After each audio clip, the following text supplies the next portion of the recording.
L'histoire que l'on partage avec vous est une histoire mêlant à la fois le surnaturel et le fantastique. Ce récit se déroule dans la nuit, au musée du Louvre.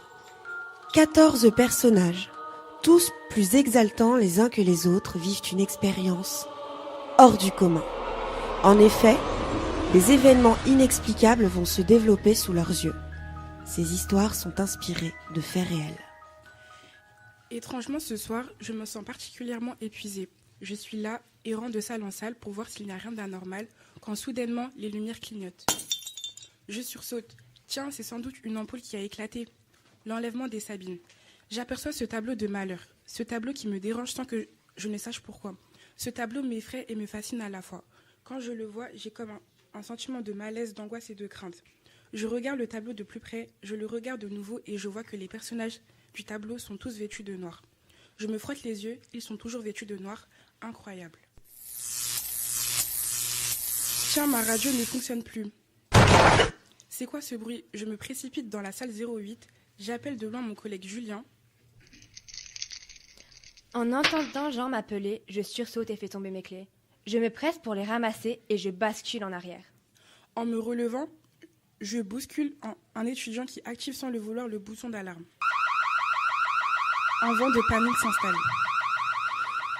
Au moment où l'alarme retentit, visiteurs et employés du musée vaquent à leurs occupations. Mais quand les portes se ferment, d'étranges phénomènes, souvent lugubres, se produisent sous les yeux de nos personnages stupéfaits. Depuis que je suis jeune, je suis passionné par les tableaux. Étudiant en art, mon tableau préféré, c'est la liberté guidant le peuple. Tiens, j'aperçois la célèbre journaliste américaine Elena Gilbert. J'adore lire ses articles, mais je suis tellement impatient de voir la liberté que je ne m'arrête pas. Je suis enfin dans la salle 08, mais j'ai à peine le temps d'observer le tableau que je suis bousculé. Dans l'action, sans faire exprès, mon coude appuie sur un bouton. Je vois les portes de la salle se fermer dans un bruit sourd. Jean de la Bergerie, quant à lui, hallucine. J'ouvre les yeux et j'aperçois tous les membres de la salle habillés d'un noir si intense qu'il me transperce les yeux. Ils me regardent tous d'un air lugubre, mais que me veulent-ils? Julien préfère fermer les yeux. Stressée, j'ai toujours eu horreur des petits espaces. En rouvrant les yeux, je me trouve au milieu de personnes en train de prier. On dirait des prêtres. Je vois également le Christ entouré d'anges. Et au milieu, la colombe de la paix. Non, je suis bel et bien dans mon tableau préféré. Pierre, l'architecte qui supervise les travaux dans le hall du Louvre, décide de prendre une pause et d'aller voir la Joconde dans la salle 08. J'ai peur du noir, je me dis que c'est peut-être un court-circuit. C'est très étonnant, je regarde à nouveau Mona Lisa et j'ai l'impression qu'elle a peur. Ce cri a l'air de provenir du tableau. C'est une étrange voix avec un accent bizarre. Je me donne une gifle pour voir si je ne rêve pas. Je transpire, j'ai les mains moites. La salle est plongée dans l'obscurité totale. Je commence à avoir un mal de tête. J'entends des bruits qui ne s'arrêtent pas. J'ai un sentiment assez étrange, l'impression d'être endormi, mais que mon esprit est encore présent. Soudain, une fusillade éclate dans la salle. J'ai l'impression que je suis dans une autre époque. Je vois des personnes qui me sont familières. Je crois que je comprends ce qui se passe. Je revis le moment de ma peinture préférée. Tout le monde crie, j'entends des coups de feu, mais je revois aussi les gamins de Paris qui se sont engagés spontanément dans le combat. Je me demande si c'est vraiment réel, car tout semble vrai. J'aperçois les 3 hommes importants du tableau. L'homme au béret, l'homme du chapeau, mais aussi l'homme au foulard. Je vois énormément de gens qui se font tuer. Plus le temps passe, plus je pense que ce que je vis en ce moment est réel. Je m'avance, et devant moi, je vois apparaître la liberté, la fille du peuple, qui incarne la révolte et la victoire. On se regarde, mais on se dit aucun mot. Je suis stupéfait de la voir. Elle est impressionnante. Elle se rapproche de moi, me serre la main. Je remarque à ce contact que c'est comme si c'était un hologramme. Je ne comprends plus rien. C'est alors qu'elle me pousse fortement. Georges vient de terminer l'installation des noces de Cana. Ce tableau est magnifique et est à la bonne place. Lorsque les portes se ferment, Georges est aussi dans la salle 08. Cet enfermement me provoque une forte angoisse très violente que je n'avais jamais ressentie auparavant. Cette angoisse m'attire contre le sol, comme un aimant qui rencontre un objet métallique. Ce vestige me secoue terriblement. Il fait extrêmement chaud. Ma gorge est sèche. Devant les noces de Cana, mon regard est attiré par celui du Christ qui est représenté face à moi. Ce regard est perçant, puissant et imposant, La présence du Christ me donne un sentiment d'impuissance. Il est face à moi, il me tend les bras. Il m'appelle, j'ai l'impression qu'il veut me parler, mais je n'arrive pas à descripter ces mots. Je suis paralysée par la peur et l'angoisse qui me hantent. En entrant au musée, Jack a les yeux grands ouverts, émerveillé par ce qu'il voit. L'étudiant profite de chaque salle dans le moindre détail. En salle 08, il est fasciné par le mystère de la passion du Christ. Je pense très fort aux 3 crucifiés et j'aimerais tellement les détacher de leur croix. J'y pense tellement que je ne me suis pas aperçu de la pagaille autour de moi. Des gens s'affolent et veulent sortir de la salle.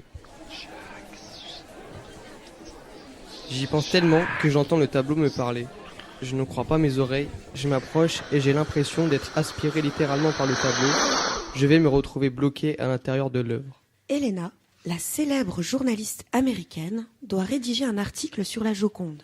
Enfermée dans la salle 08, devant le tableau, dans la pénombre, elle angoisse. La jeune Florentine dessinée in this painting me perturbe profondément. Soudain, je me sens observée, instantly. Je vois des personnes inconnues qui sont dans l'affolement le plus total.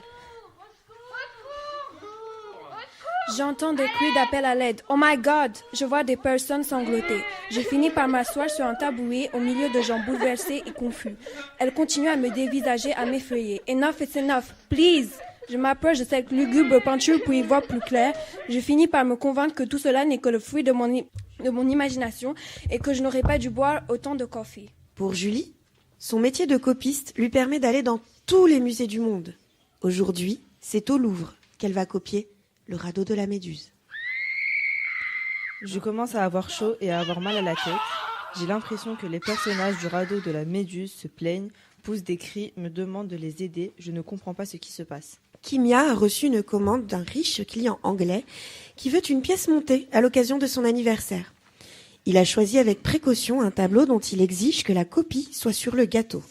Pour exécuter sa commande, Kimia se rend alors au musée pour photographier l'œuvre et se mettre au travail.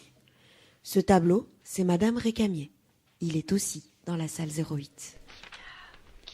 Je suis terrifiée. Je m'assois et me mets à prier. Je vois tout le monde paniquer autour de moi. Tout à coup, j'entends une voix m'appeler par mon nom. J'ouvre le droit et vois Madame Récamier me parler. Je crie et je referme les yeux. La température monte.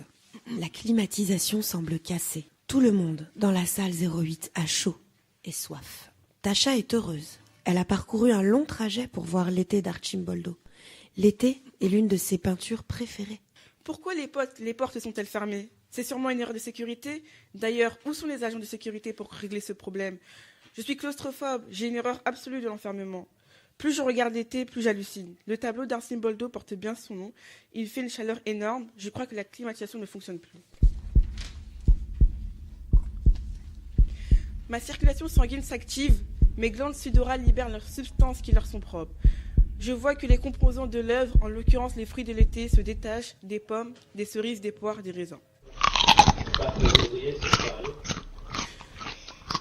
Je décide de les manger pour me rafraîchir et tenter de calmer ma claustrophobie, ne supportant guère les énergies que ma fresque dégage. Je m'écroule par terre, je suis affaiblie, faible, épuisée face à tout cela. Mason a été surpris par la fermeture des portes de la salle 08. Il était dans le groupe d'une sortie scolaire et se retrouve seul, perdu sans ses professeurs. Je décide d'aller près des portes, mais soudain, un homme en tenue de travail me bloque le passage. Pourquoi tout le monde autour de moi se comporte si bizarrement et surtout, pourquoi est-ce que les portes sont fermées? L'homme reste muet plusieurs secondes, puis tout d'un coup, me propose une gorgée d'eau. C'est le vrai qu'il fait de plus en plus chaud. Tiens, l'eau a un goût de vin. Sans m'inquiéter, je continue de boire et je suis attiré par un tableau. En l'observant de plus en plus profondément, je commence à reconnaître le visage d'un des personnages du tableau. Ce visage m'est familier. Ça y est, je le reconnais, c'est le visage de mon grand-père. J'ai chaud, je rebois une gorgée, je suis bouleversé, j'ai les yeux qui tombent, je garde comme dernière image une lumière éblouissante avec quelques silhouettes. Steve, gardien de sécurité au musée, est dans la salle 08 lorsque les portes se ferment. Il aime l'art et l'histoire, et notamment les noces de Cana. Il observe en ce moment même dans le tableau l'esclave rebelle qu'il voudrait libérer.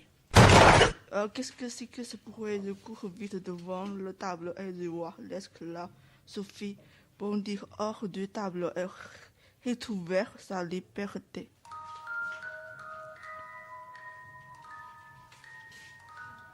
Quand les portes s'ouvrent, nos personnages, victimes d'hallucinations, sont perdus dans leur confusion et aimeraient éclaircir ces mystères qui resteront irrésolus.